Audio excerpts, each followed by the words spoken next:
আজকে বানাচ্ছি tomato soup. এই টমেটো স্যুপ খুবই ন্যাচারাল ভাবে আমি বানাবো। এই টমেটো স্যুপে আমি না তো কর্নফ্লোর ব্যবহার করব, না কোনো কালার ফুডের ব্যবহার করব। তারপরেও দেখবেন যে কত সুন্দর রিয়েল কালারে, রিয়েল টেস্টে আপনাদের এই টমেটো স্যুপ রেডি হয়ে গেছে।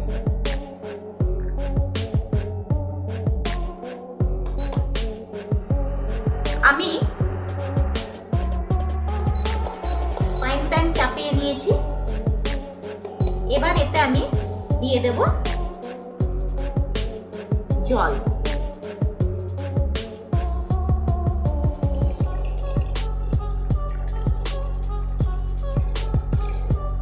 জলটা 1 গ্লাস মতো আমি দিলাম। আর এতে দিয়ে দিচ্ছি আমি এই কেটে রাখা টমেটো গুলো।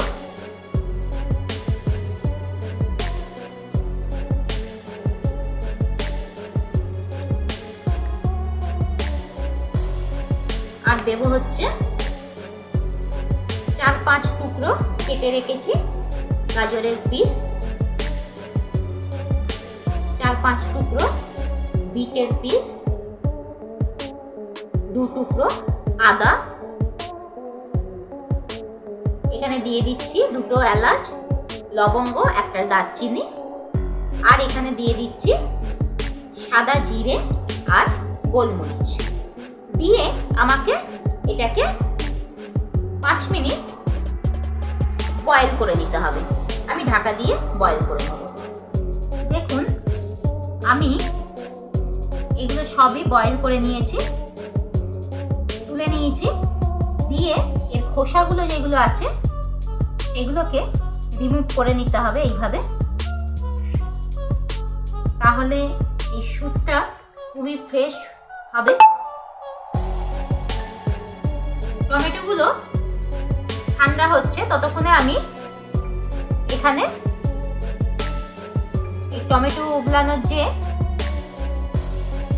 জুসটা বেরিয়েছে ওইটাকে আমি ছেঁকে নিচ্ছি, কারণ এর নিচে মশলাগুলো রয়ে গেছে, এগুলোও আমাকে গ্রাইন্ড করতে হবে। আর এই যে জুসটা বেরিয়েছে এইটাতেই আমি এই স্যুপটা রেডি করে নেব। এবার আমি একটা মিক্সির জার নিয়ে নিলাম এবং এগুলোকে সবাইতে দিয়ে দিচ্ছি।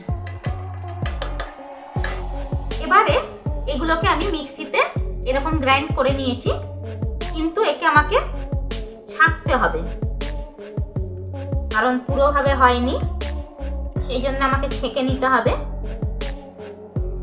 যেগুলো না হবে সেগুলোকে আবারও আমাকে আরেকবার গ্রাইন্ড করে নিতে হবে।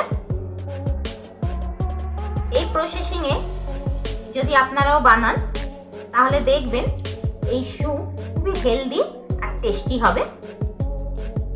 আর দেখতে তো ডিলিশিয়াস এখনই লাগছে। দেখতে পাচ্ছেন পুরোভাবে গ্রাইন্ড হয়নি, এই দেখুন। এগুলোকে তার মানে আরেকবার আমাকে গ্রাইন্ড করে নিতে হবে।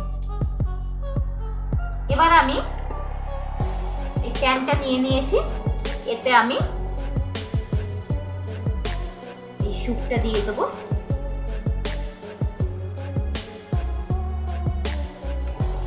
যে জুসটা বেরিয়েছিল সিদ্ধ করার পরে সেটাও আমি দিয়ে দিচ্ছি।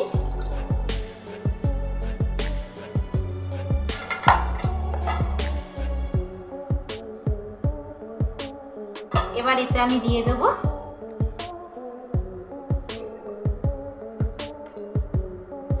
স্বাদ মতো নুন, চিনি দিয়ে একে ভালো করে আমাকে ফোটাতে হবে। দেখতে পাচ্ছেন কালার। এবার থিকনেসটা আপনাদের উপরে, যেহেতু আমি এতে কর্নফ্লোরের ব্যবহার করছি না। কেউ কেউ স্যুপ খুব পাতলা পছন্দ করে, কেউ একটু গাঢ় পছন্দ করে, সেটা আপনাদেরকে বুঝে করে দিতে হবে যে কতক্ষণ আপনারা এটাকে কুক করবেন। দেখছেন স্যুপটা আমার প্রায় রেডি হয়েই এসেছে। এই স্টেপেতে আমি একে আরও কিছু জিনিস অ্যাড করব। এখানে আমি দিয়ে দিচ্ছি হাফ চামচ মতো রেড চিলি ফ্লেক্স, হাফ চামচ মিসল, আর 1 চামচ মতো রেড চিলি সস। এইটা আপনাদের টেস্ট অনুসারে আপনারা বেশি কম করে নিতে পারেন, বাচ্চারা খেলে একটু কমই দিতে হবে। দিয়ে এটাকে আরও 2 মিনিট মতো কুক করে নিতে হবে। যদি কেউ আর একটু গাঢ় করতে চান তাহলে করতে পারেন। আমার স্যুপ একটু পাতলাই পছন্দ, সেই জন্য আমি একে আর বেশি গাঢ় করব না। আমার আজকের এই ন্যাচারাল একদম ঘরোয়া টমেটো স্যুপ রেডি হয়ে গেছে। আমি সার্ভ করে দিয়েছি। যদি আপনাদের আমার এই ভিডিওটা ভালো লাগে তো লাইক আর সাবস্ক্রাইব অবশ্যই করুন।